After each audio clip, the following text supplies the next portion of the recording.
ശ്രീമദ് നാരായണീയ സമ്പൂർണ്ണ പാരായണ കടലായ ശ്രീകൃഷ്ണന്റെ ഭഗവാന്റെ തൃച്ചരണങ്ങളിൽ കാളിയമർദ്ദനം 55-ാമത്തെ അധ്യായം 10-ാമതോട് പ്രമാണിച്ച് ഭഗവാന്റെ തൃച്ചരണങ്ങളിൽ എല്ലാവരുടെയും നന്മയ്ക്ക് വേണ്ടി പ്രാർത്ഥിച്ചുകൊണ്ട് ചെയ്യുന്ന ശ്രീമദ് നാരായണീയ സമ്പൂർണ്ണ പാരായണം.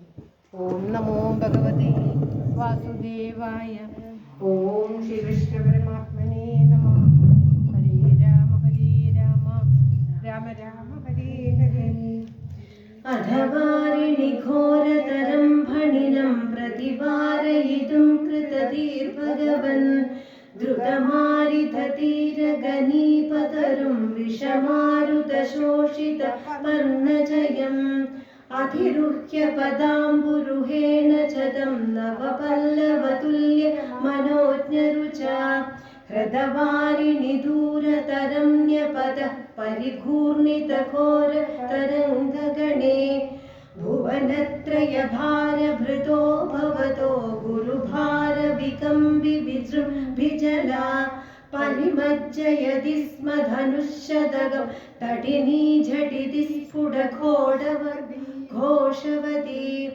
അദധിക്ഷു വിധിക്ഷു പരീക്ഷുഭിത ഭ്രമിതോദരവാരിനിനാദഭരേ ഉദഗാദുദഗാദുരഗാധിപതിസ്ത്വദുപാന്തമശാന്തരുഷാന്ധമന ഭടശൃംഗസഹസ്രവിനിസൃമല ജ്വലിതഗ്നികനോഗ്രവിഷാംബുധരം പുരദപണിനം സമലോകയഥാ ബഹുശൃംഗിണമഞ്ജനശൈലമിവ ജ്വലദക്ഷിപരീക്ഷരരുദ്രവിഷശ്വന സമഹാഭുജഗ പരിദശ്യ ഭവന്തമനന്തബലം സമവേഷ്ടയത സ്ഫുടചേഷ്ടമഹോ അവിലോക്യ ഭവന്തമധാകുലിതേ തടകാമിനി ബാലകഥേനുഗണേ വ്രജഗേഹതലേപ്യ നിമിത്തശതം സമുദീക്ഷ്യ ഗതായ മുനാം പശുപാ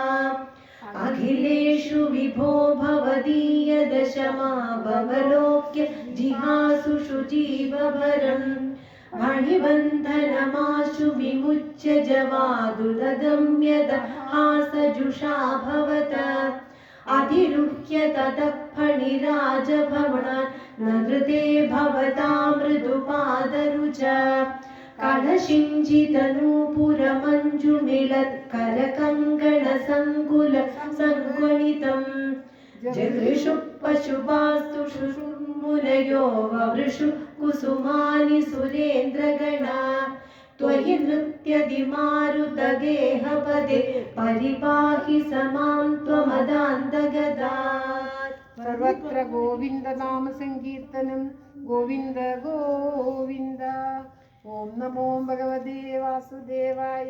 ഓം ശ്രീകൃഷ്ണായ നമഃ. ഓം തത്സത്.